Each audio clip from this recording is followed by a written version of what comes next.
ahdistus välillä kova iskee päästä läpi mielen sisällä vankilassa. Liian vaikea päästä häkistä, eletään pelossa ja ahdistuksessa päällä flätin. Mikään ei oo pysyvää, kyllä jokainen meistä täältä hävii. Illalla pimeässä katson oman sisimpää, mun ajatukset rankkoja, ne pidä lomaa ikinä. Vaikka ahdistusta pukkaa, ei se näy mul koskaan mikissä, koska mä latan täysillä ja pidän homman tikissä.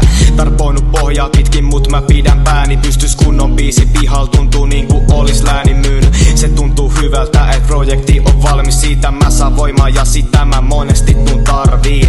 Kuoleman pelko päässä, en mä ota selkoa tästä, joskus vielä olen poissa, joku päivä en oo läsnä. Tää on niin ahdistavaa, auttaisko jos laskis sataan, tekis mieli aivot hetkellisesti vaan kahtiin sahaa. Kyllä tää helpottaa, mun pitää rauhas hengittää, mun pitää löytää keino, joka mua talouttaa selviämään.